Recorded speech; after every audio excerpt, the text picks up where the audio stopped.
I'm really glad to be here to share my story, who I was, what happened a long time ago, what happened along the journey, and what I am today.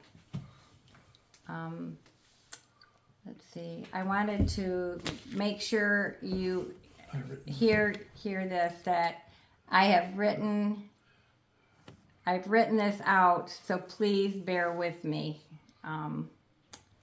And I am really looking forward to sharing this with you. In my years growing up, my father was an alcoholic and had medical problems as well. He was a hard worker, but often lost his job due to his alcohol abuse and getting into trouble. My mother worked very hard, and often she was on the night shift at the factory to support herself, my sister, and me. I love my mom very much. I also loved my grade school teachers. School was a safe place for me, and I enjoyed learning and spending time there. At home, well, things were a little different. I was abused both mentally and sexually, threatened regularly by my dad to keep secrets of what he was doing and some of the abuse. Maybe this partially led to me unknowingly making a habit of lying throughout my life. My mother did not know that I was always afraid of my dad. I never wanted to burden her with telling her what dad was doing to me. Most of the abuse happened when my mom was at work. Also, my sister and I were often left home alone to fend for ourselves. When I was old enough to stand up for myself, I told my dad to leave me alone, or I would tell Mom exactly what he was doing to me. Abuse was still happening in our home toward my mom, sister, and me, but it was different in different ways. My mom continued to work a lot of overtime to take care of all of us. And I have learned today what I experienced as a child was severe trauma. It had affected my entire adult life and decisions that I made along the way.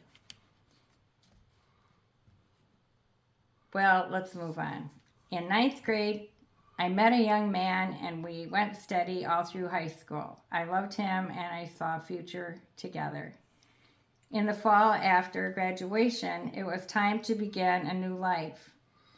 I knew that I would really, really miss my mom and my grandma Fritz. But I packed up my things, listening to the sound of the Beatles playing on the transistor radio, and I was really excited for the new adventure ahead.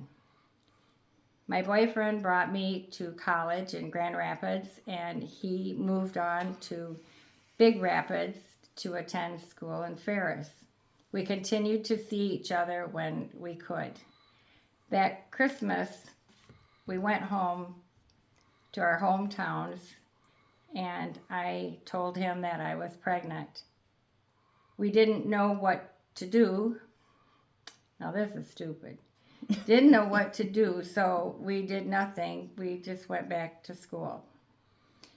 By spring break, we decided that we had to tell our mothers what had happened, and it was clear from his mother said that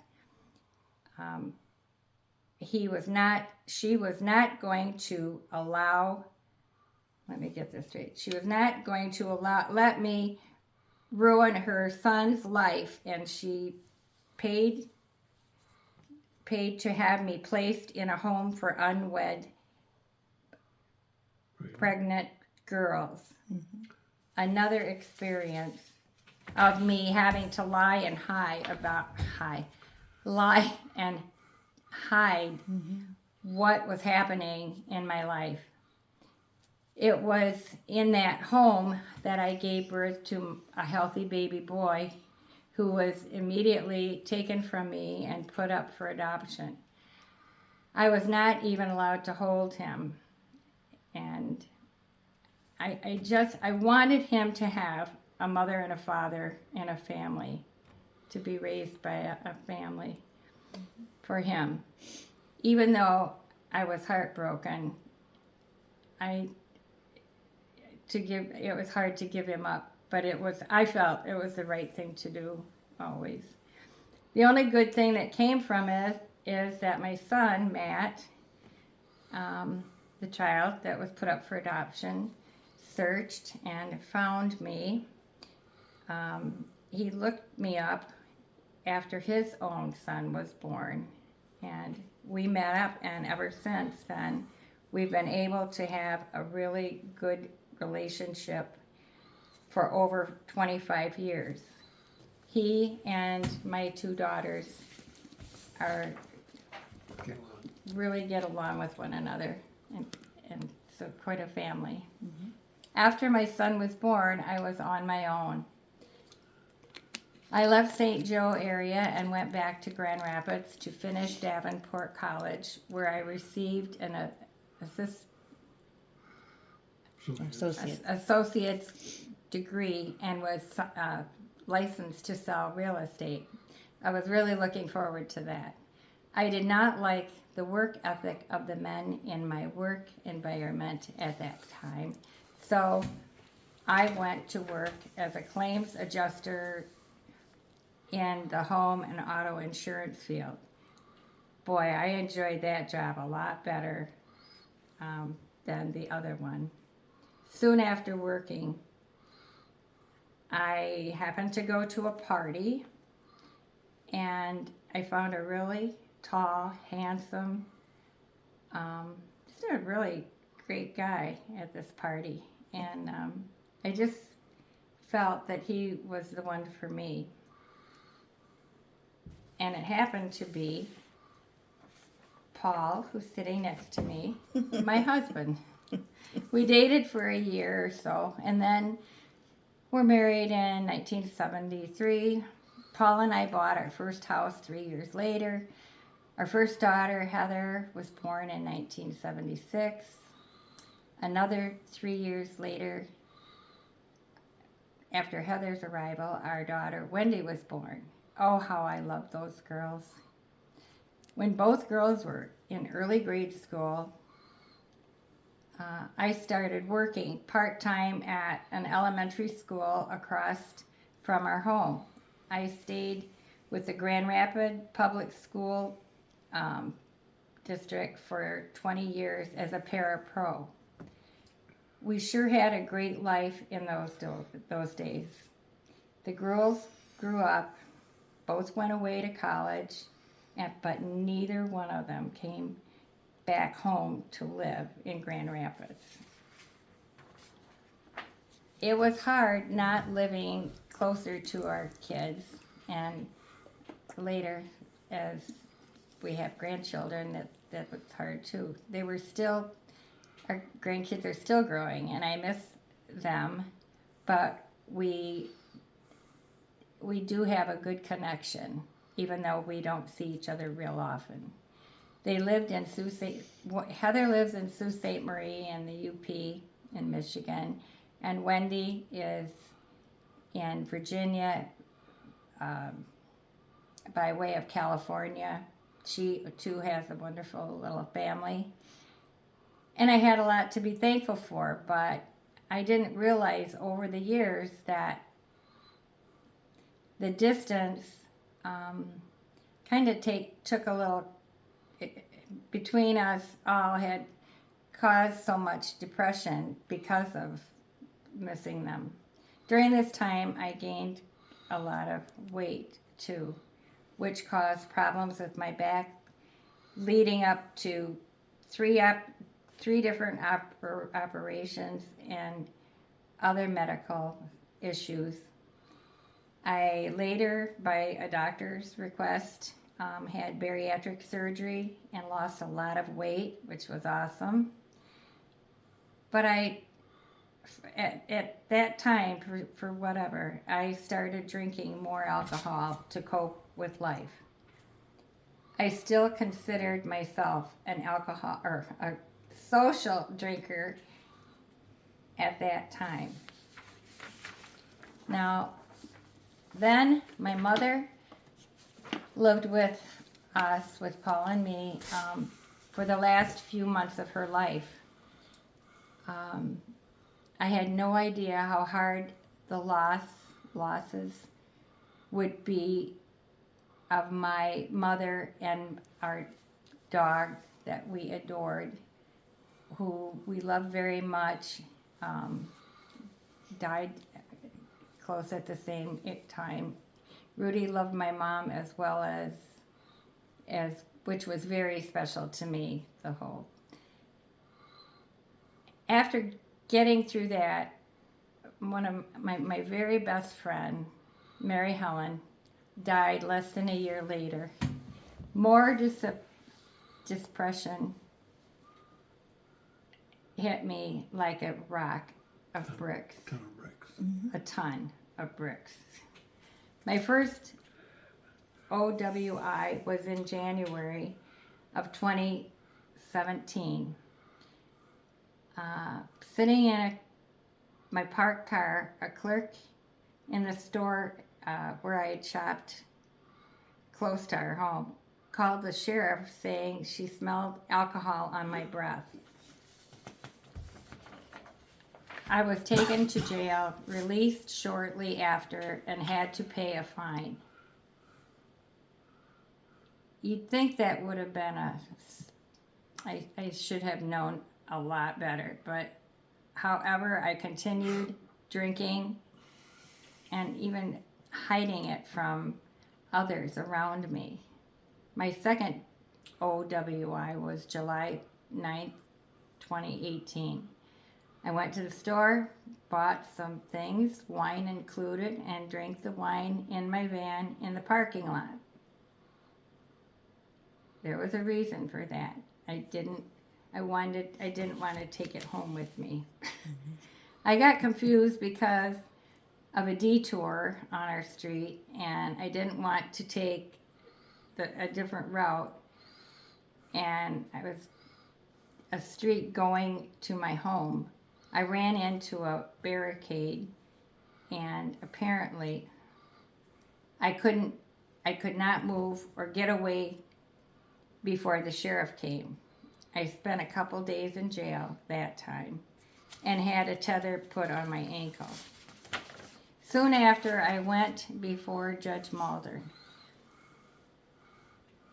and was fined and sentenced to sobriety court, which my husband kind of thought was a pain in the butt, but it was something I had to do. And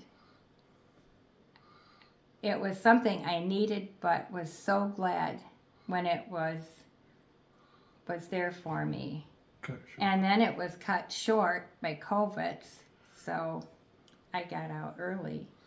We bought a second car to have the blow and go installed. Learning to blow and stop the car to do so was quite a challenge, trust me.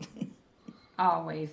I got better, but had a rough time with that. After graduating from sobriety court, I continued attending AA meetings, and at that point, Paul really didn't think I was a real alcoholic, and I did not want to admit it either. Paul and I had a few beers at the local Trailer Point bar near our house and had a drink once in a while at dinner. And that was not enough for me. And I don't know what was wrong with me, but I continued to drink and tried to hide it. I had it all around the house. And oftentimes I hid it so well I couldn't remember or find out where I put it. Paul caught on to something was wrong, but I did not want to stop drinking. I didn't like the way it made me, or I liked the way it made me feel. Mm-hmm. My third WOWI was in February 28th, 2021. I went to Walgreens and bought some wine, along with other things. I ended up drinking a box of wine in the parking lot and being sure to finish it before going home. So I ran into a car entering the lot as I was trying to leave. It could have been a lot worse. No one was hurt. The sheriff came and I was put in jail where I stayed a whole lot longer this time. I was very embarrassed, humiliated, and scared as I sat in the jail with a lot of strange people. And I'm not saying I'm not strange, but after being arrested for drunk driving once again, I was really, really sorry this time. And not just because I got caught. I was sorry. No words could describe how I felt about myself. I had become a real loser and cared about nothing but drinking. That's all I wanted. And I knew better. I used to be just a social drinker. What happened to me? Sitting in that jail cell, I had a lot of time to think. After shedding tears and doing some serious soul searching, this is a biggie, I finally admitted for the first time that in my life that I had become an alcoholic. And that was really hard for me to admit. And I understand it today. I prayed and asked God to help me. Deep down in my heart, I knew what I was, but I had denied it up until this point. I told God that I would go to AA meetings, I would go to rehab, I would do whatever I had to do to turn my life around, and as it once was. I was very ashamed to face my family. As it turns out, I had to wait nearly 5 months after being released from judge for sentencing with Judge Miedema. There was another tether put on my ankle during that time, and I did not drive because the sheriff took my driver's license away. But he kept the paper license I was supposed to have until sentencing. This was just one of the frustrating setbacks that came along with it all. I reached out to several AA groups near my home and began going to meetings daily. At last, I came to realize that my life did not have to be hopeless. I had choices, and I had to make my own choices. I prayed to God a lot and asked my family sincerely to forgive me for all the hurt I had caused them and what I caused myself. You had to forgive yourself. I did. I had to learn to forgive myself. I saw myself for the broken person I was, especially through continued counseling. None of this was easy. I was depressed and afraid of what was ahead. A most definite long road. Alcohol had been my way of dealing with things, but now I realized that I had lost the only coping mechanism I had, and that was alcohol. During my wait for sentencing, I asked to go to the Harbor House Recovering Rehab in Holland.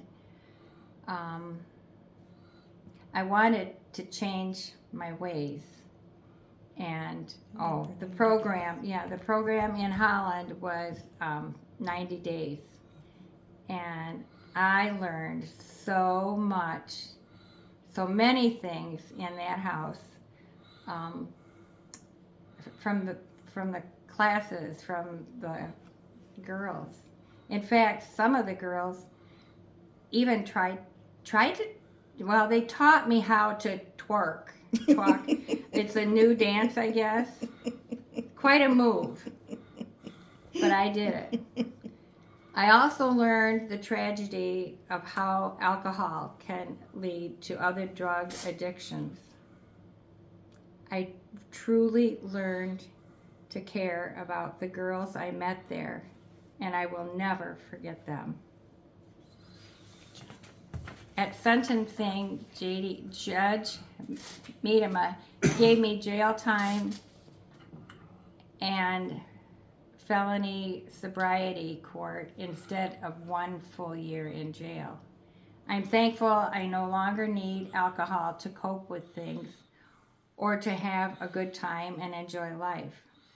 I'd like to thank Reach Recovery, my therapist, my AA family, my children, grandchildren, and also much thanks to a loving husband for supporting me through this journey and also surviving 5 years of marriage. Okay, so I got it wrong. I said I don't do numbers anymore. For survived 50 years of marriage. That's a lot different. Forgive me. I never thought that life could be so good as it once was with my children at home. I have begun to live again and even learn to love myself for who I am today. I did not ever love my dad. But I have since forgiven him for the ways he wronged me and my family. This has been an incredibly healing journey. So here I am in phase 5 of sobriety court, sober for almost 2 years, and all ready to go on my own, along with continued plans of AA, of course. It has been quite the adventure, with hard times to say the least, but also there's going to be some good times. I cannot leave out the most important person in my life. It is my true Father, God. He is so good to me and always has been. Now, that's it, folks. I made it. I wasn't sure, but I'm so glad I did this, and I'm so glad that you come to listen and be here with me. Thank you. Any questions or thoughts? I'm here. I'm here for you. Does anybody have any questions or feedback for Janet? Janet, I just want to say I know it was really difficult for you to talk about a number of those things, and I related with you on a handful of those things too, and I appreciated you coming forth and sharing your story. The words that you said really touched me, a number of things that you said, so I appreciate you. Thank you very much, Janet. Thank you, hon. Thank you. Yeah, Janet, I just want to appreciate everything that you've said and what you've been through. And I'm kind of going through some of the same things, but yeah, listening to you is kind of lifts my heart. Yeah, gonna move forward with this along with you.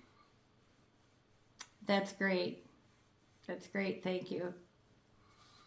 And good luck to you. Thank you. Mm-hmm. Now that you've gotten comfortable doing this on Zoom, maybe the next step is to do it in person. That'd be fun. We could work on it. I could dance for you. She wants to teach you how to twerk. I think she might be able to twerk for the judge. Oh dear. Right. Karen. I'm unmuted, right? Okay, hi everybody, I'm Karen, I'm a pothead, and Yep. I have had the privilege of knowing Janet as she has come to the AA tables in my local area, and it has been a joy. Janet, you nailed it. You did great with this, and I know how hard you worked behind the scenes. It has been quite the journey for you, and I'm so proud of you. You've done a wonderful job. And thank you to everybody that's helped her out along the way. Thank you. Thank you for being here, and I love you like a sister. So I'm glad you were able to come. I love you too, Janet. Thank Keep it you. up. Thank you. Yeah, just so everybody knows, so I'm always pestering people to sign up to volunteer to do these, and I want to say Janet offered to do this like back in October or November. She said, Right. I want to do it in February. All right, I'll mark you down. Like Frank Sinatra. She's doing it her way. That's right. So this has been in the works for months. Yeah. Yep. Hi, I'd just like to add, I'm Virginia, and I'm an alcoholic too, and I just love Janet. She's been like a grandma to my kids and an aunt to my friend. She's been a sister to me.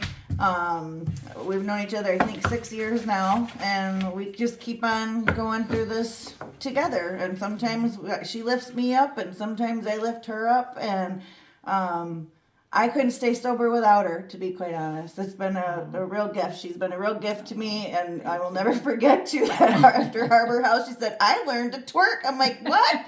Like the twerk move? And so she added that in there because it's just, she's a hoot, and she's like that almost every time I talk to her, and I get a laugh. And again, we don't need alcohol to have good times and to laugh about stuff. Sometimes these things that we go through really aren't funny, but there does come a point when you move past them that, we get through it. We get through it together, and we can have that camaraderie and that friendship that it's just like no other. It's like we survive stuff, so we can kind of look back and laugh and chuckle a little bit, but in all seriousness, we couldn't do it without each other. So we keep coming back to meetings, and we both look forward to going to more speaker meetings. And I've got to do one myself. She's way ahead of me. Yeah. So Okay, thank you. I know we're supposed to be honest, so I'm gonna just really quick tell you this turking, Twerk. that thing. I did do it, and I learned kind of, but I hung on the couch, and my head went up. I did it, but it wasn't real eloquent. I mean, I don't know how I did it, but I got through it. But it was really because I was hanging on the couch. So I just want to let you know I wasn't a good one. I think you're the best. So I'm glad we can smile and laugh tonight, because I wasn't sure if I could do that. But I've got a lot of good people around me and a good husband. So Absolutely. I appreciate you again for taking the time to do this. And I know you put a lot of work into this, and this is very important to you. And I'm glad you're able to do it on your birthday. And you're coming up on 2 years sober here pretty soon, and can't wait to celebrate that with you too. and I think all that you have done to help me yourself too. Just along for the ride. Okay, okay. And we're not gonna Anybody drink else this, have we're not gonna drink to questions? celebrate. No, no drinks tonight. You have a burners. Yeah, right, that's right. Does anybody else have any questions or feedback? Otherwise, we can wrap this up. Like I said, this counts as both as a regular meeting for everybody and as a speaker meeting. So if you just want to write something on your sheet, I will sign it next time I see you. Yeah. Nobody else? Okay. Well, thanks again for everybody for being here. I hope everybody has a good night. Thanks, you. Jeff. Thanks for a your lot. help, Jeff. Thanks a lot, Jeff. Good night. Goodbye, everybody. Goodbye, Bye-bye. Karen. Recording stopped. Goodbye. Was Karen alone? Mhm.